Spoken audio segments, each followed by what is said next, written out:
Hey everybody, welcome to another Midas Letter RAW! I'm here by myself today, so it won't be that crazy. My good friend Ed Mileski is nowhere to be seen. I suspect he's gallivanting around the countryside somewhere, enjoying his independent wealth. But so you've stuck with me. The great thing about that is that I have 5 guests today, so there'll be a minimum of me monologuing, and mostly I'll be talking to people in the psychedelic sector. You might notice that we've taken quite an interest in the psychedelic publicly traded companies. And that's because I am shocked at the number of companies that are actually going public in the psychedelic sector today. And all of them are targeting mental health of one form or another. And they're all of them in the development stage. So as is the case, or was the case in the cannabis sector, there will be some winners.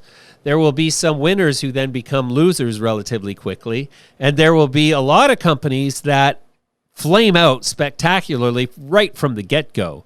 So I'm sure you would like to know as much as I. Which companies are those going to be? And that's why I am talking to all these companies, because obviously some of these are going to be billion-dollar companies. Well, Compass Pathways already is, and others are less likely to achieve that based on different factors, how much they raised money at, how many nickel shares are hidden out there.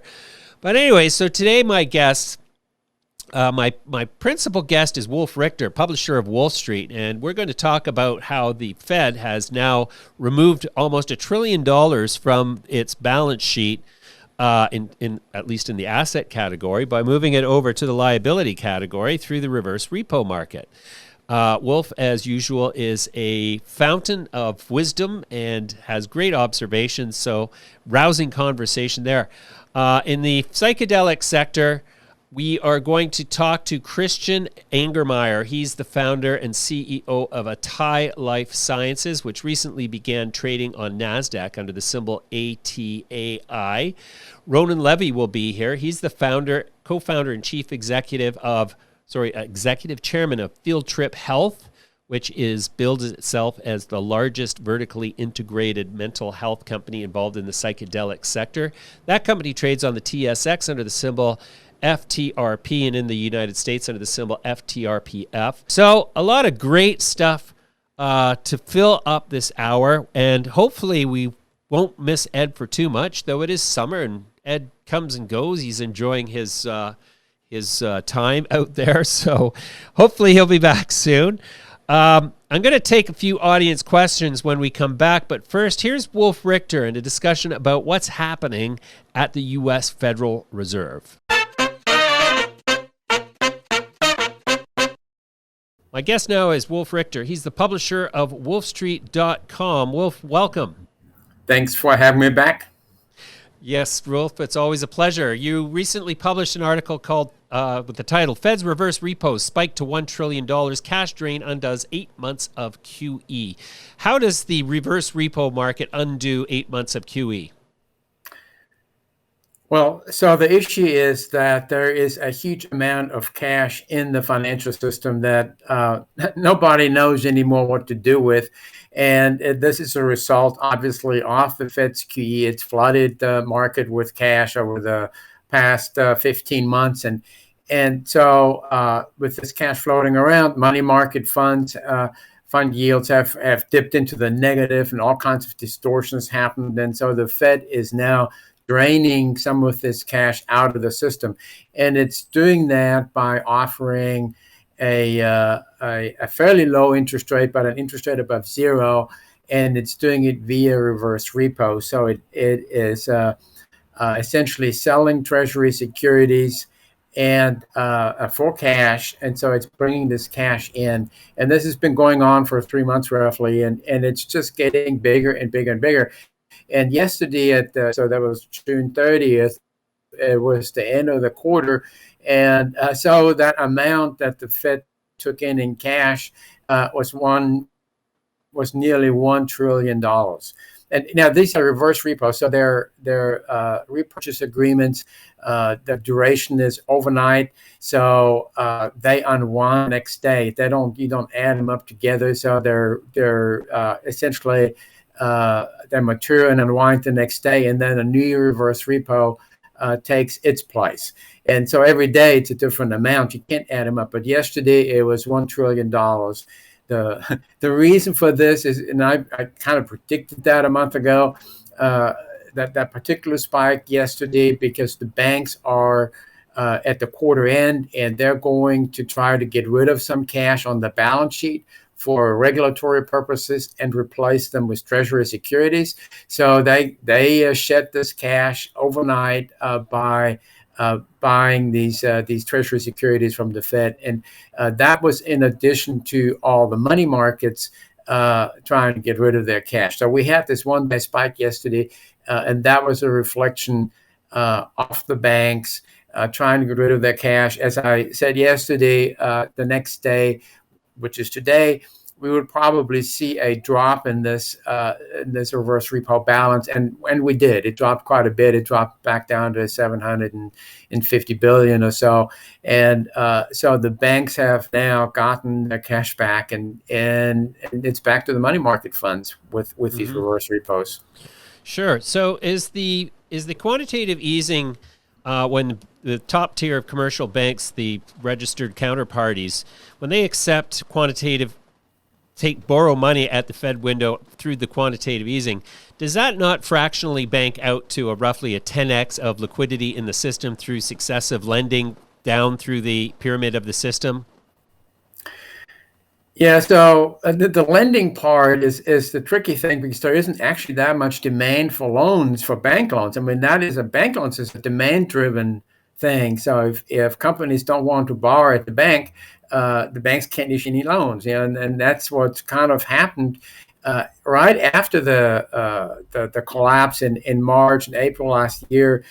Companies went out and took out all the credit lines, so maxed out the credit line so that they would have this cash, and so bank lending spiked, and that has unwound largely. And bank loans really aren't that big of a deal. Companies have issued bonds in massive amounts, and this lending is now taking place via the bond market, and so the banks are not that involved in it. And the reason for that is that a bank requires collateral, and the bond market, you can sell unsecured bonds and you can keep your collateral. So, and for very, very low yields right now, and record low yields on junk bonds.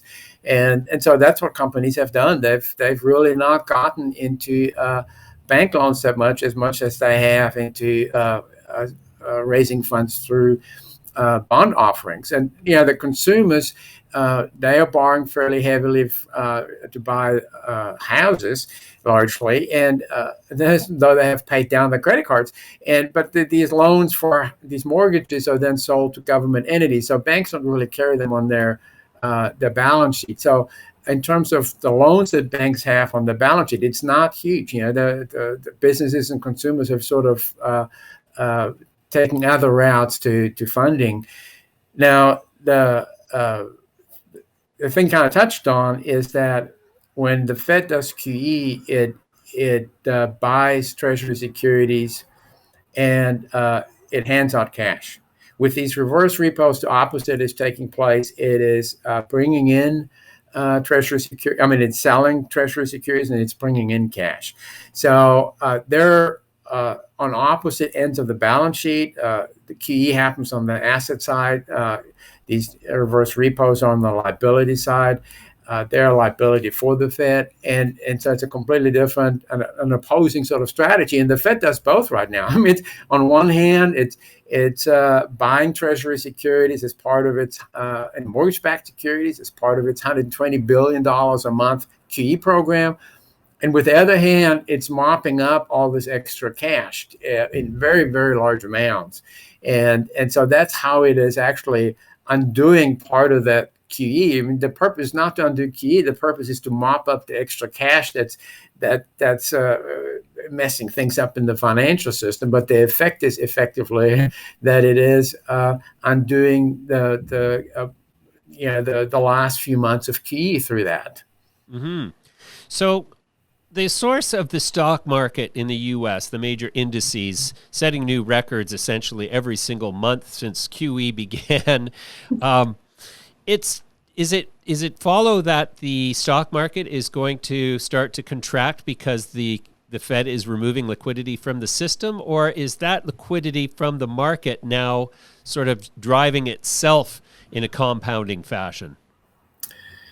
We don't know what would happen if the Fed hadn't done these reverse repos. We can kind of guess what would have happened. Short-term interest rates would have been negative. When the market was driving them down, there's too much cash looking for a place to go. So they go into short-term treasury securities and into other things like that and money market funds. And so this would be a force to drive short-term interest rates into the negative.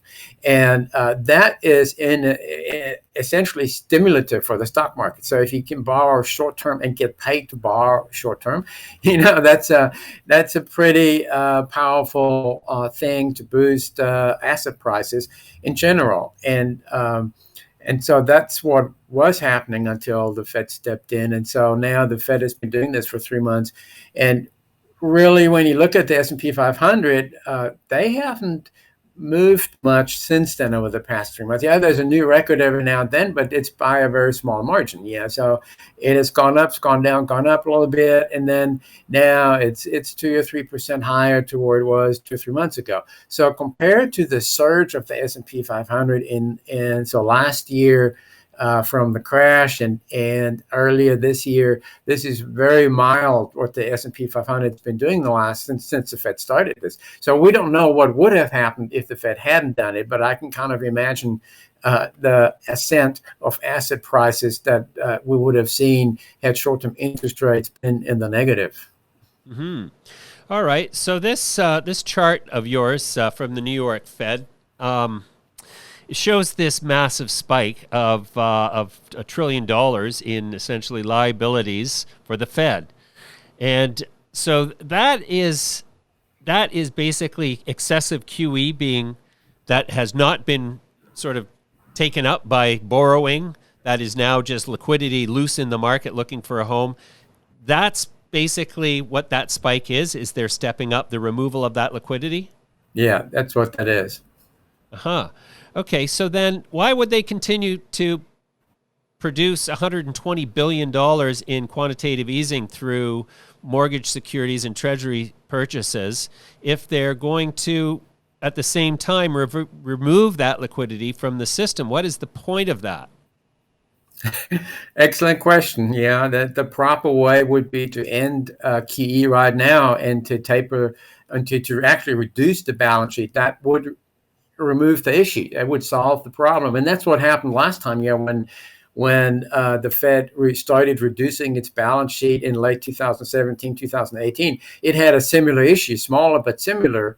And that issue went away over the following year. So in 2018, it sort of disappeared as the Fed was draining liquidity out of the market via the balance sheet reduction, or quantitative tightening, as they call it then. Mm-hmm.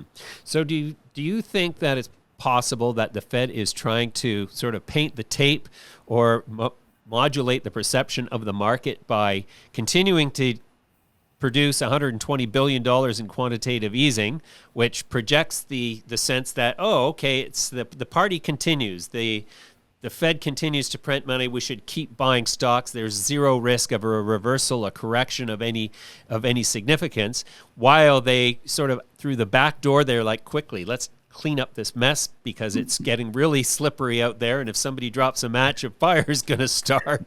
And so do you think that's what's going on? Is they're just trying to manipulate perception of the investing public, who are in generally not informed enough to appreciate that the opposite is happening at a larger scale in the reverse repo market? Well, that's certainly part of it. I mean, they could say, we're going to stop QE today, right now. There's too much liquidity out there. It's not needed anymore. We're going to stop this.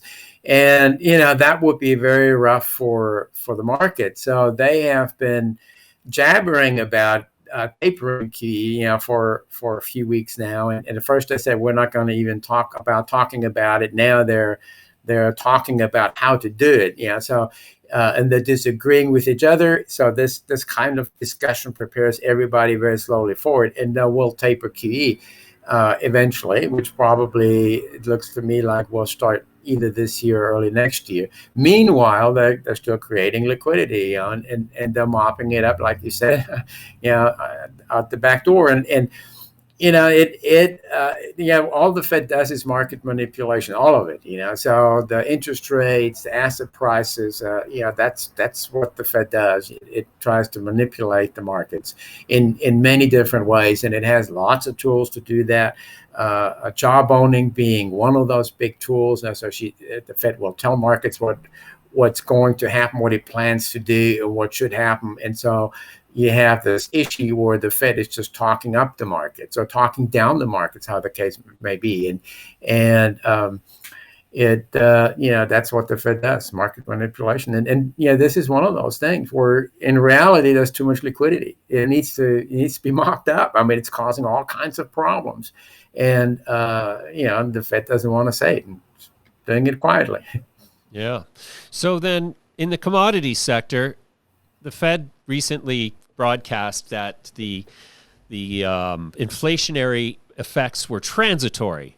And obviously, if there's an excessive liquidity in the system chasing assets, and the sense is that the tech sector has topped out and is too expensive, and that the best opportunity in the future is commodities, then that certainly is a fundamental driver of inflation if commodity prices rise, because everything's made out of commodities.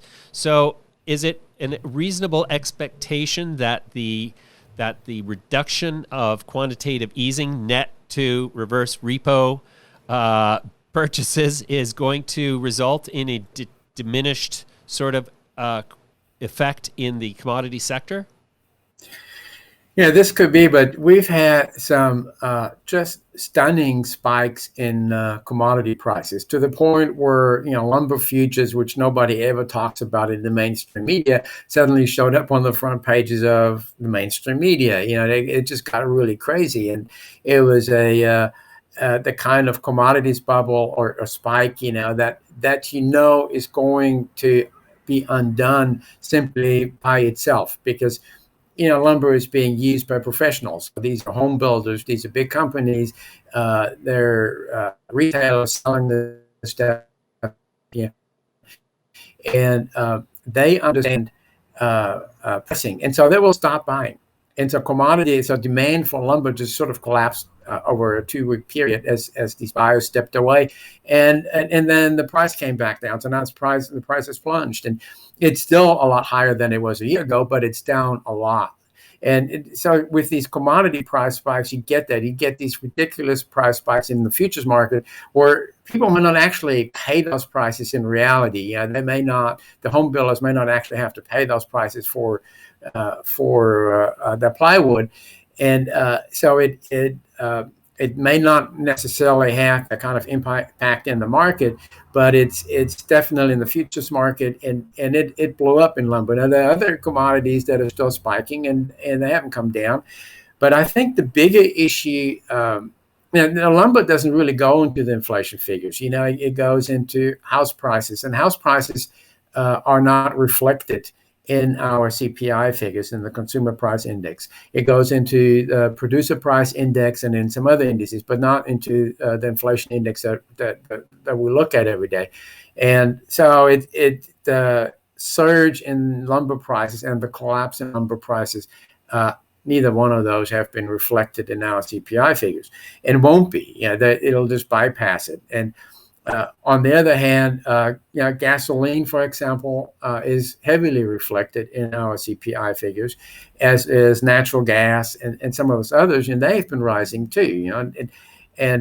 So there is some pressure on the commodity side on our inflation numbers. But I think the bigger issue here is that we have an inflationary mindset where people and companies no longer mind paying higher prices. And so companies are getting higher input costs, and they now know that they can pass those on via higher prices. So they're paying the higher input costs, they're paying higher wages, and they're raising the prices, and consumers are buying those products at those higher prices, and other companies are buying them. So now we have a changed inflationary mindset where it used to trigger a buyer's strike when you had these kind of price surges. Now it's not. But still, people are still buying the stuff. And that is very different. And I think that is the persistent part of inflation. The individual price spikes, they will be undone. I mean, used car prices went up 30-some% year over year. Yeah, it's just crazy. That will eventually back down some, maybe not all the way, but it will back down some. But people don't have to buy a used car. They can wait a year or two, most people, and they did during the financial crisis, and car sales collapsed for 2 years. Yeah. And now they're out there buying at these incredibly high prices, and that's a mindset, that's a psychological thing, and I think that's the persistent part about inflation. Right. All right, Wolf. Well, I could talk to you forever, but we're out of time again. I really appreciate your time today. Thanks very much for joining me. Well, thank you. There's Wolf, as usual, always full of excellent insights on what's happening not only in the Federal Reserve or the Treasury, but also in the commodities market and what's happening in the used car market, which is highly indicative of what's going on among consumers and consumer sentiment. So before we go further, I'm going to take one audience question at a time between each of these interviews. Warren Clark asks, how do you do good due diligence on early stage biotech companies with long timelines to profitability? Warren, if I could give you the briefest of answers, it's the same way you do diligence on any company that is a startup or development stage company. The first order of business is to identify the capital structure, figure out how much capital was raised at what price all along the way. You're trying to find companies that issued the bulk of their shareholding for the smallest portion of the capital. For the largest portion of the capital. I'm confusing that now. You want to stay away from companies where there's 400 million shares out and 300 millions of the shares were issued at sub 10 cents, and the last 100 million were all raised over $1. That's a recipe for disaster. Apart from that, it's all about the people, of course, and there is just no short answer to that, Warren. So due diligence is something that you can never spend enough time on, and I guess at this point, I would have to say, to keep the regulators happy, that you should consult an investing professional in your jurisdiction, even though that probably isn't going to help you much. My next guest is a really interesting guy, Christian Angermeyer. He's the founder of Atai Life Sciences, trading on NASDAQ under the symbol ATAI.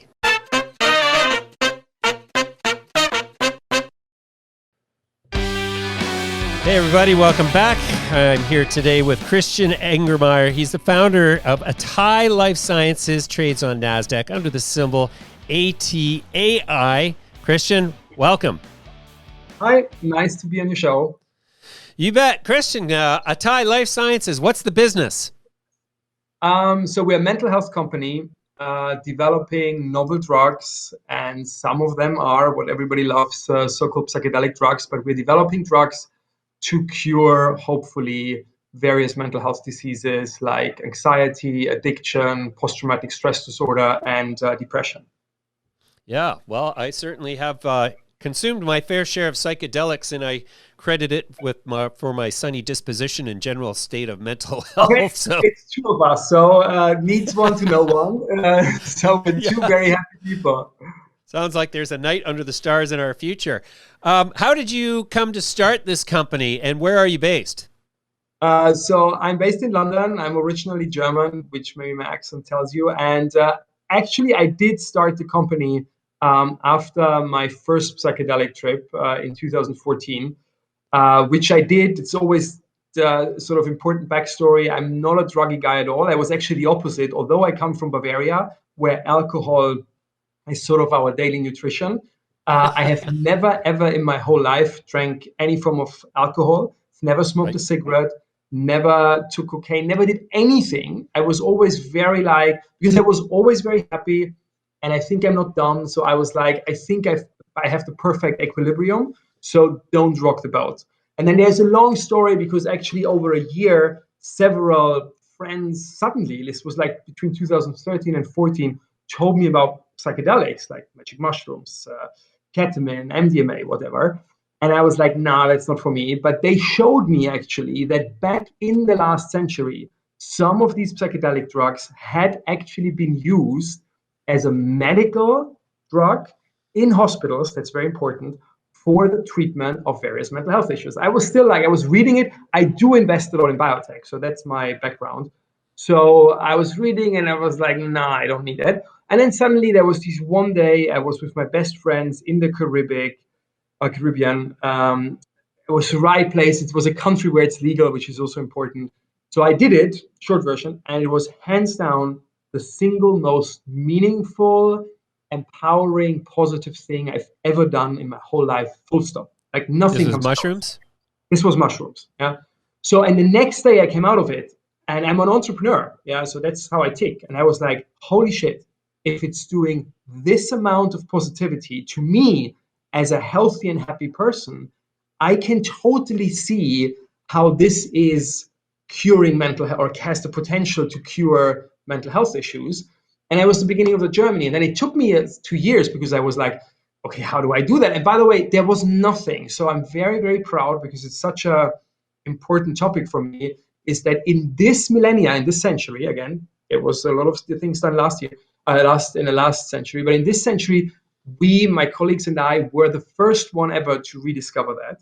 So we started at Atai Life Sciences, and so as of today, we started in 2017. As of today, we have, I would say, every single psychedelic drug which makes medically and commercially sense. Yeah, because there are some which are cool but don't make sense. You can't get IP around it, or there is no use case in the medical world. But everything which makes commercially and medically sense, I would say, I believe we have on our platform.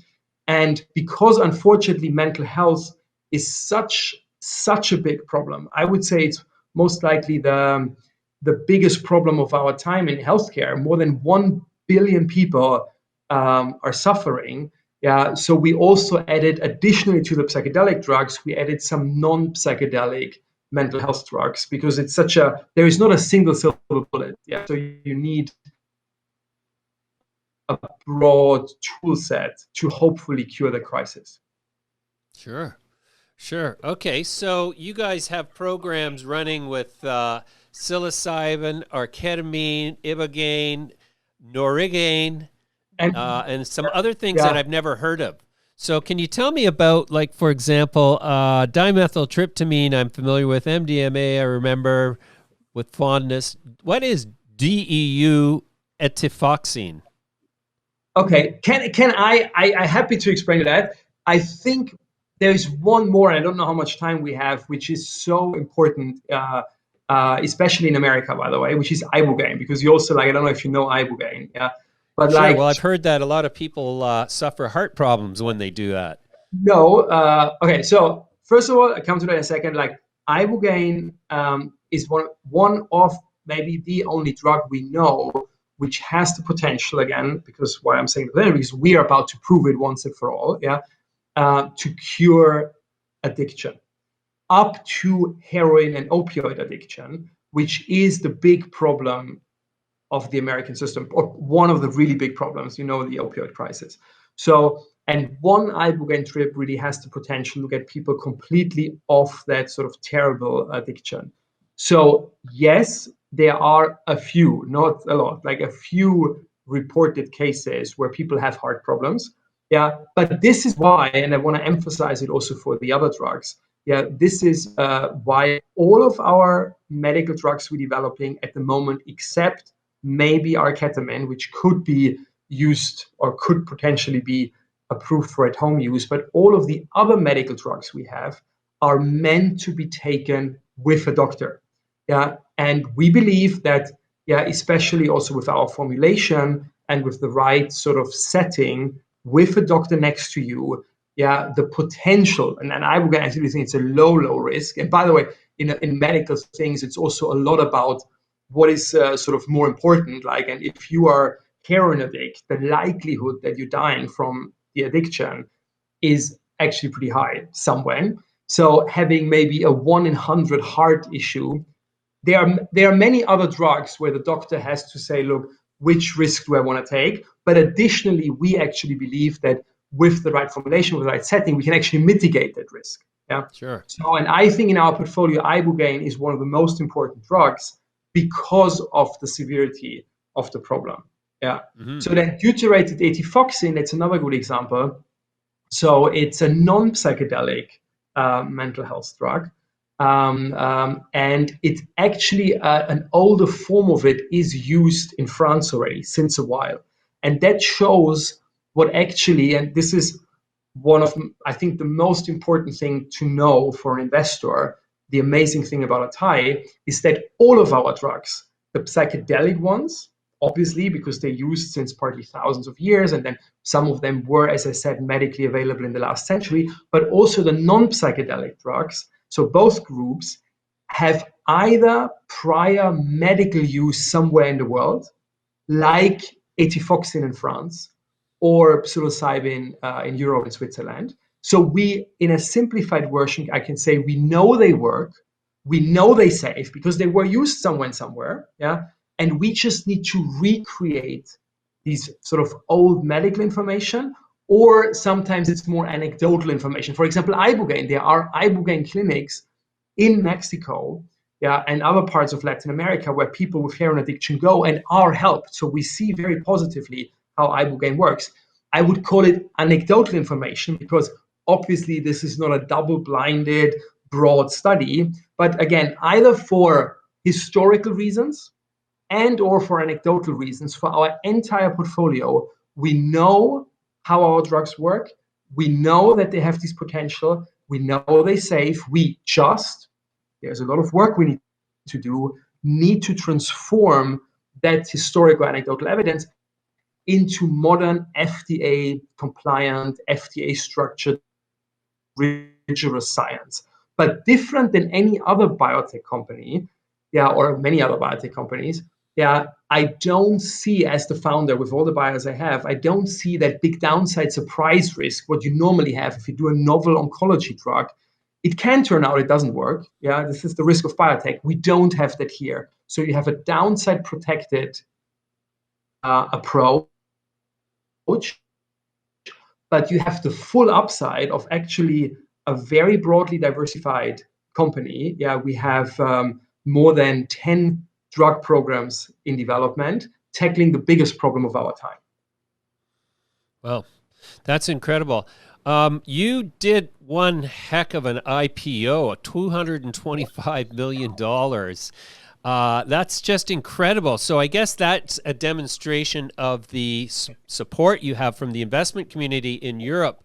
Do you think that the atmosphere for developing these novel types of approaches using formerly Schedule I drugs is more, is the landscape better for that in Europe relative to North America, in your opinion? No, by the way, so we are a European company. This is where we started, but practically we're a global company. So we have big parts of our science and our operations are actually in the US. And we did our IPO in the US. So the money you just mentioned, we raised IPOing on NASDAQ, as you said. So it is a very global company, both global from our operations and global from our investors. Well, fantastic. Christian, we're going to leave it there for now. I'm thrilled to hear about what you're doing because it's something I believe in essentially and fundamentally. So I would like to talk to you continuously over the development of the company, and I hope to meet you in person soon someday. Thank you so much for your time today. Thanks for having me, and would love to come again. You bet. Bye for now.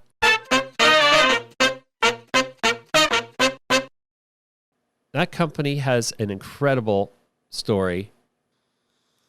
A market cap of $2.7 billion. They raised recently $230 million plus.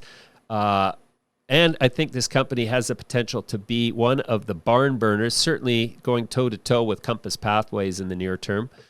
And very interesting story. My next guest is Ronan Levy. Ronan Levy's executive chairman and co-founder of Field Trip Health. Here's that conversation. Hey there, Midas Letter subscribers. My guest right now is Ronan Levy. He's the co-founder and executive chairman of Field Trip Health Limited, trading on the TSX under the symbol FTRP, and on the OTC in the United States under the symbol FTRPF. Ronan, welcome. Thank you. Thank you for having me. You bet. Ronan, can we start with an overview? What is the business of Field Trip Health, please? Sure. So Field Trip is a vertically integrated psychedelics company. What makes psychedelics so unique from a medical and pharmaceutical perspective is it is really the first well-known evidence of integrated or contextual medicine, which means that the experience in which you receive the medicine, the pharmacology, the drugs, and the actual drugs themselves actually have a significant impact on each other. So within Field Trip, we're building Field Trip Health, which is building the clinical infrastructure to deliver psychedelic therapies. And with Field Trip Discovery, we're building the next generation or developing the next generation of psychedelic molecules to bring to market, because as wonderful as we see the evidence around the classic psychedelics like psilocybin and MDMA are, and we're expecting approval for each one of those. I mean, we can't do better. Ronan, I've been interviewing companies in the psychedelics field pretty much since the sector began. As a lifelong pursuer of psychedelic experiences, I credit my general state of mental well-being and my sunny disposition largely to an applied and assiduous sort of application of psychedelics throughout my life. Okay. I have not used them exclusively as recreational psychonaut traveling devices. I have used them as often as not to cause my entire mental system to reset when things seem to be overwhelming. And I can't say enough about it. So to find that the medical profession has finally caught up to my amateur sort of peregrinations is a relief. Now, what is different about Field Trip relative to other psychedelic companies? So we've had psychedelic companies that are examining the effects for everything from weight loss to drug addiction to treatment-resistant depression and just about everything in the mental health universe. How is Field Trip different? Primary ways. First is that we're part of a vertically integrated model, which means we're focused on drug development as well as the delivery mechanisms, because as I was touching on briefly, they go very hand in hand, where the experience, the set and setting, which is a term that's used very often, as well as the therapy that gets paired with the psychedelic has a significant impact on the therapeutic outcomes. And so as we were evolving our business model as well as our therapeutic model, we realized that if you're focusing only on drug development or if you're focusing only on delivery, you're missing an essential part of the equation, and you're missing out on a ton of synergies that go hand in hand from doing both. And so the first thing that differentiates us is the fact that we're doing an integrated model with the clinical development as well as the drug development. The second thing that differentiates us is that we believe we'll be the first company to market, all things going well, with a next generation psychedelic molecule. So presently, ketamine is available and being prescribed in our Field Trip Health centers across North America. MDMA is expected to receive approval from the FDA in the next year or two, and then psilocybin is expected to get approval in the next 3 to 5 years or so. So those will become available, and we think psilocybin is probably the most exciting molecule out there. But two big limitations with psilocybin. The first is it's got an incredibly kind of long time frame. You know, you're in a clinical setting for 4, 6, maybe 8 hours, during which you probably need a doctor, one therapist, maybe 2 therapists, and all the other staff. It becomes very clinically difficult and expensive to administer, including the fact someone has to take a day off. The second challenge with psilocybin, at least from a business perspective, is it's well characterized. We've known how psilocybin works for a long time. And so the IP around psilocybin for the companies that are working with psilocybin, which seems to be most, is there's not a whole lot of IP, you know, so you have to question how you generate the ROI on spending hundreds of millions of dollars on drug trials when you only have maybe 5 to 7 years time to recoup those fees. To date, and I've been studying this obviously for a while, I haven't heard a coherent explanation how that ROI works. Now, there are some very smart people working with Compass Pathways and Atai, and so I'm assuming they have a good answer. I haven't heard one to date.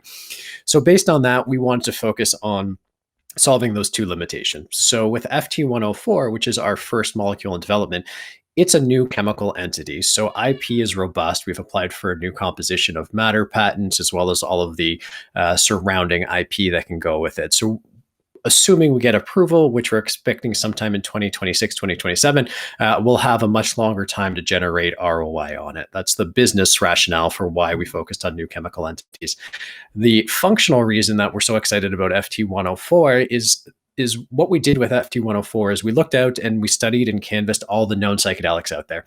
And we found one molecule in particular that is subjectively almost identical to psilocybin, and identical to psilocybin in terms of what happens in the brain. But what makes it different is that it only has a trip time of about 2 to 3 hours as opposed to 4 to 6 hours. So that means from an experience perspective, from a therapeutic outcomes perspective, we expect it to be virtually identical to psilocybin, but can be delivered in about half the time. And so we think it's just going to be a preferred molecule, both for patients as well as clinical staff, doctors, therapists, because it's going to be cheaper and more accessible. Now, I know there's a lot of interest also in say, DMT, which is an incredibly short molecule.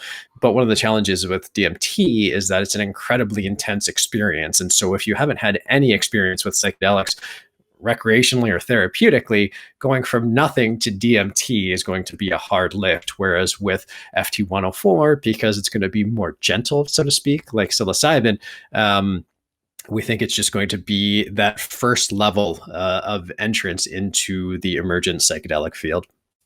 Mm-hmm. Okay, so at this point in Field Trip's evolution, where are you at exactly in the sort of clinical development? So we're just in the process of completing our preclinical work. We are going to be, or hope to be, I can't say with definitive certainty until we actually start, but we hope to be in phase 1 clinical trials either at the end of this year or more likely it's going to be early next year, with a view to hopefully starting phase 2 trials also next year sometime. Based on the indication that we plan to move forward with, although there's still flexibility in that, we do expect to be to market within about a year of Compass Pathways, so about 2026, 2027. And we actually think that's wonderful. We actually have a second mover advantage in this respect because MAPS and Compass Pathways are going to do all the hard work and lifting, trying to get regulatory approvals for psychedelics and the trials associated with them. And then we'll be able to follow suit shortly thereafter with what we think is a better next generation molecule, but taking advantage of all the hard work that they've done to create the regulatory paths for us. Mm-hmm. So in terms of a global market, what would you say the total addressable market is for psychedelic therapies? It's hard to put an exact number on it. You know, Canaccord Genuity came out with an estimate that based on the number of indications they're seeing, the market could be as much as $100 billion. I personally, and certainly I'm not terribly objective in this, but I actually think it could be significantly larger. If you look at the US alone, they spend $250 billion a year on mental health treatments and ancillary services. And that's only the US, and it's not working at all. I truly believe that psychedelics are going to fundamentally revolutionize most current approaches to psychiatry. So if the US is a $250 billion market alone, and psychedelics, I believe, are going to represent a significant portion of that market in the future, probably in the next 5 to 10 years. And then you extrapolate to the global economy and you think mental health is probably going to go through increasing challenges, particularly following the COVID pandemic. You know, I think it's easily north of the $100 billion Canaccord estimate and can go into the hundreds of billions, if not potentially the trillions of dollars. But again, I recognize that I'm objective and it really is all contingent on the evidence we're seeing right now continuing to play out. But based on what we're seeing with the MAPS phase 3 trials and the efficacy they're showing and the phase 2B trials we're seeing with Compass and USONA pursuing psilocybin studies, I'm feeling quite confident that we're going to see significant acceptance, we're going to see FDA approval, and we're going to see significant uptake as people continue to move towards, you know, novel treatments, particularly given that current conventional approaches to depression and anxiety just don't really work for most people. Mm-hmm. In the clinical environment, how do you mitigate against the onset of when the fear response creates a negative experience, as sometimes happens through either too much of a dose or just the wrong set and setting can induce a fear overriding factor that precludes the ability of a therapeutic experience? That's exactly why we think this integrated model is so important, is that we are going to we started already. Our first clinic opened last year. We've got 6 clinics open. We'll be at 20 clinics open or operating before the end of 2020. Through all the data capture and treatments that we're offering, we're going to be able to get a good handle on how to mitigate bad trips. Now, I think it's also really important to recognize that the current thinking is that there's no such thing as a bad trip per se. There are only easy trips and hard trips. Easy trips, and they probably don't work. However, can actually be amongst the most therapeutic psychedelic experience if properly supported. If not properly supported, then it can go really sideways and become a bad trip and potentially create its own instance of trauma. But when done in a set setting, like at Field Trip, where we've designed our spaces to be very comfortable and welcoming and safe and inviting, and developing the therapeutic protocols and truthfully training the therapist to be equipped to deal with challenging or hard trips, then we can actually take those circumstances and instead of them making them a negative experience, actually use the opportunity and the catharsis that's associated with a hard experience and turn it into something that's potentially even more positive than an easy experience. So there's no perfect science yet, but this is one of the great opportunities we have from our integrated models. We get to do this learning in real time with real data, where everyone else is really going to be reliant on us to have this information. Wow, sounds like quite an adventure. Where can one sign up to participate in a study if one wanted to? That's a good question. So right now we're not in our clinics. We're actually delivering therapies to the general patient population, right? We're using ketamine-assisted therapy. It's ketamine is approved drug. It's been approved in the U.S. and North America, truthfully worldwide, for 50 or 60 years. It's incredibly safe.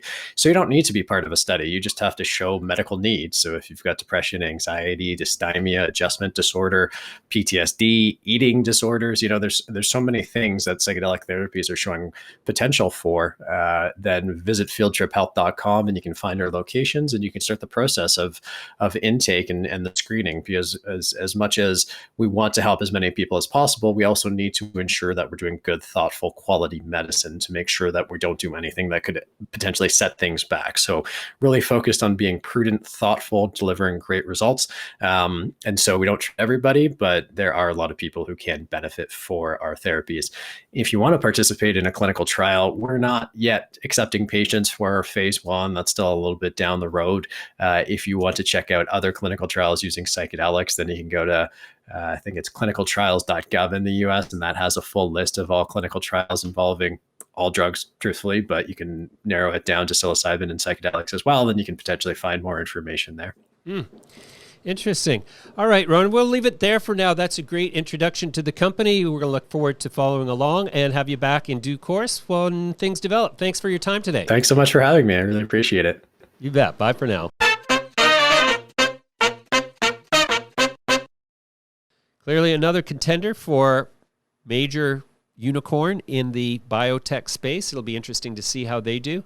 Up next, Ian McDonald, CEO of Bright Minds Biosciences, trading on the CSE under the symbol DRUG. Hey there, Midas Letter viewers and subscribers. Today my guest is Ian McDonald. He's the CEO of Bright Minds Biosciences, trading on the CSE under the symbol DRUG. Ian, welcome. Thank you so much. Drug, that's our ticker, and we have that same ticker for NASDAQ. Hard to forget. Yeah, you bet. I find it interesting. I talk to some of the psychedelic companies, and I say, well, how do you go about getting a company that's basically promoting drugs onto the exchanges? And most of them say, well, we don't consider this a drug; it's a therapeutic compound, and blah blah blah blah. And I just go, well, okay, that's certainly one thing. But all right, so what is the business model of Bright Minds? We are a biotech company, so we're really focused on creating the next generation of psychedelic and other serotonergic drugs. So the serotonergic or the psychedelic drugs that most people know, psilocybin, LSD, MDMA, while efficacious, lack a lot of the drug-like characteristics necessary for them to be embraced by big pharma and doctors, prescribers.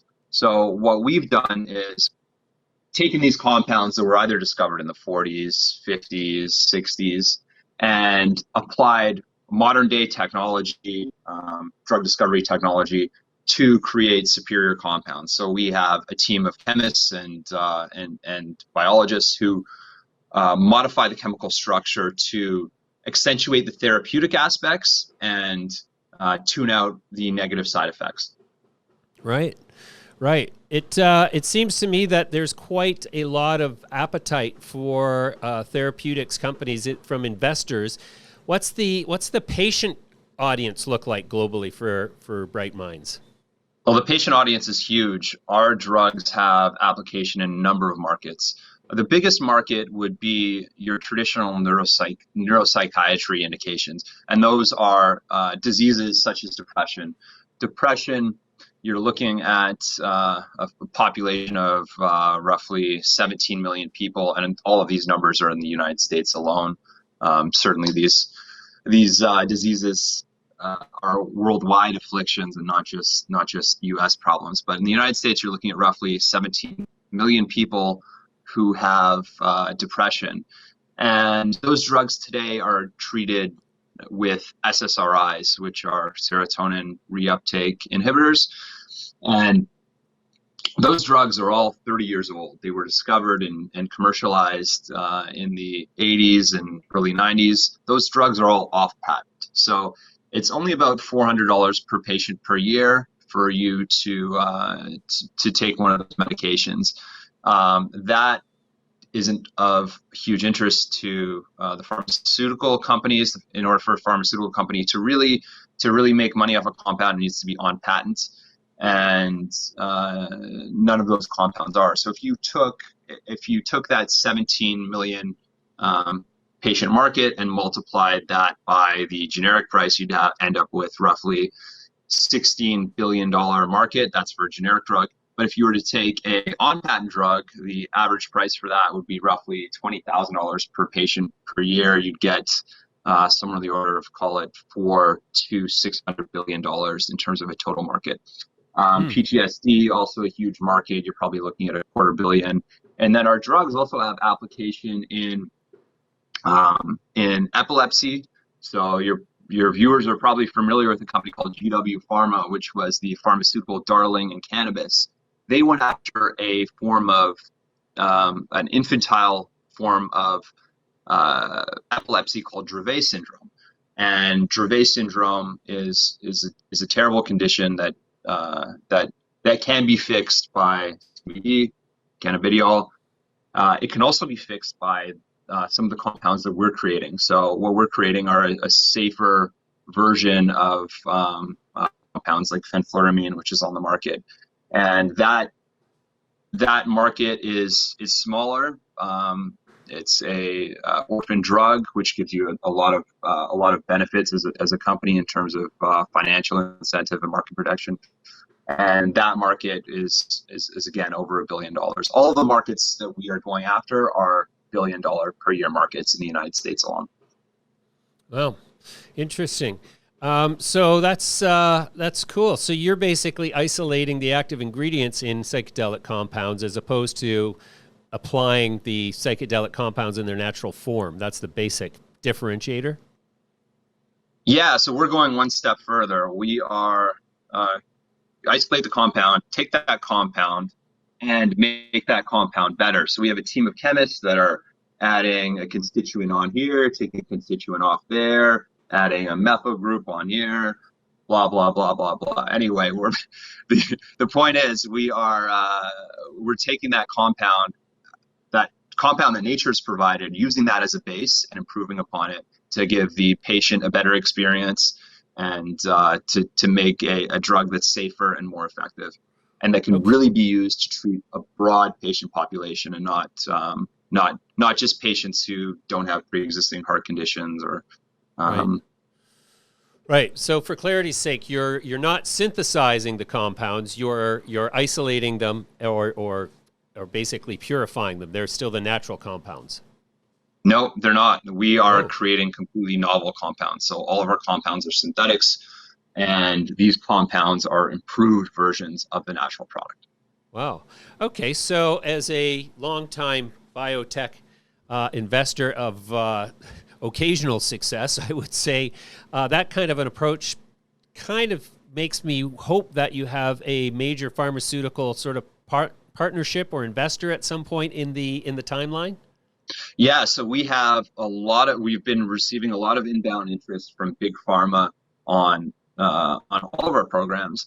And as a biotech company, it's, as you probably know, a quite risky endeavor. I think we've mitigated that through a couple of areas. One, we're not just a one-trick pony. We have an entire pipeline of serotonergic compounds. We have our 5-HT2C drug, our 5-HT2A drug, and a couple other programs.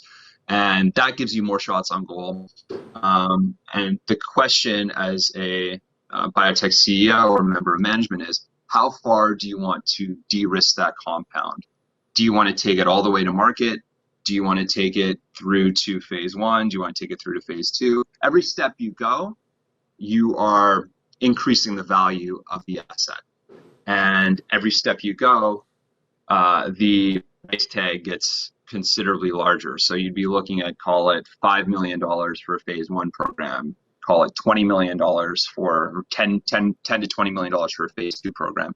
And then the bulk of the costs are really in the phase 3 program, which could be 50 to over $100 million. And Sure. typically what you want to do, if you are if you plan on partnering the drug, is discover it, obviously, de-risk it through preclinical studies, early clinical studies, meaning phase 1 in healthy volunteers, and phase 2, at least with a proof of concept study in diseased patients, to say, hey, this drug works, here's the data, we know it's safe, we know it treats this population, and we just need to prove that with a larger patient population. And that's generally where you get the most bang for your buck in terms of doing a deal with a big pharma company. So while we have considerable interest right now, we're constantly evaluating what the risk benefit would be to going at it our own and further de-risking it, or doing a deal with big pharma. And I think that's something that's unique about our company. Big pharma is really sitting there on the sidelines, looking at this space and saying, okay, which science is promising? Which compounds do we like? Which teams can we back? And Bright Minds has that I don't think maybe one or two other companies might have is experience in this field. So we're staffed with the best in breed of scientists and a team with big pharma pedigree that's done this before. One of our co-founders, Gideon Shapiro, just did this exact same thing at a company, at his previous company, which is called Regen Therapeutics. And what they were doing was developing second generation versions of ketamine. These are safer drugs. These are drugs that are better tolerated by patients. And there, it was a Fidelity Sciences company, and they had a number of successes. And that success was recognized by a couple of big pharma players, one of them being Allergan, another one being Otsuka, and this is all in the public domain, who came to them and said, we love your science, we'd love to do a deal with you. And I think that's really what separates us from a lot of the other players. We know what to do, we've done it before, and it's really about executing, and that's what our team's built to do. Sure. So then what does the timeline look like for, getting to a state of monetization for the company, like in terms of having revenue? Is that quite a number of years away at this point? I mean, it depends. If you take the drug all the way through, it would be a few years away. But like I was saying a moment ago, we have considerable interest from big pharma. And typically how a big pharma deal is structured, you would have an upfront payment, milestone payments, so going into phase 2, getting a positive readout in phase 2, going to phase 3, etc. Those would all be milestone payments, and then on the back end you'd receive a royalty on all future drug sales. So we have interest today to potentially be a to do a deal and be a revenue generating company and cash flow positive. If you partner out your programs, you are generally not required to take on the development costs. The development costs are borne by the pharmaceutical company who partners in. So that cash flow positive scenario could be as soon as this year, or we could further de-risk it and keep a bigger piece of the pie. Mm-hmm.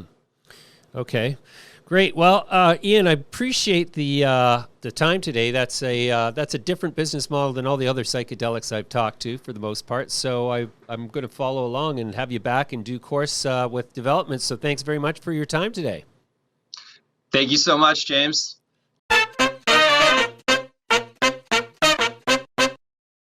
So as you can see, a crowded landscape for the psychedelic sector, though many good stories out there.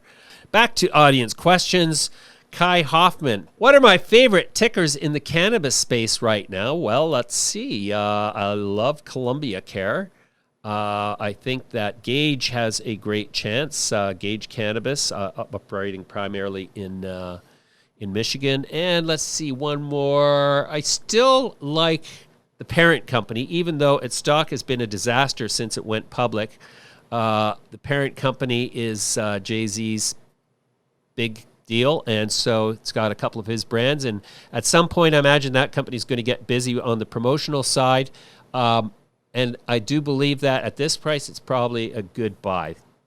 John French wants to know, what's the best asset class to invest in to hedge against inflation? Well, that's easy. It's commodities, and commodities, I believe, through the small cap sector, and I say that as a biased individual who has shares in copper companies.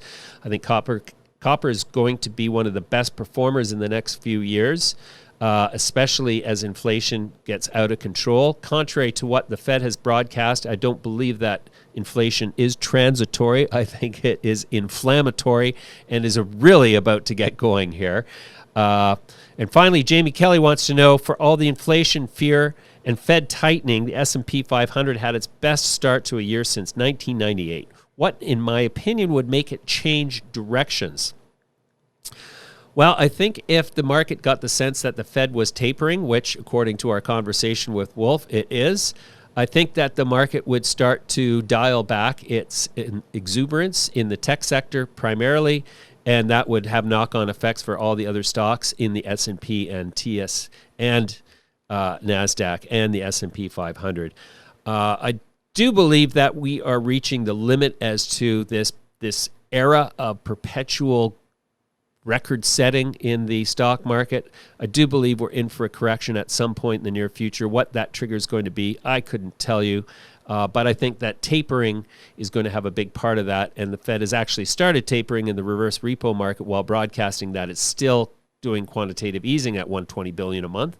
And that's why the market keeps roaring higher. As soon as the market figures out that that the Fed has started quantitatively tapering, that could theoretically cause a reversal, a correction, could cause even a bear market. Bite your tongue. I know everybody says. Anyways, that's my show for today. I hope you enjoyed it. Please don't hesitate to write jwest@midasletter.com. We'll be back next week and have a whole bunch more new guests. Thanks for watching.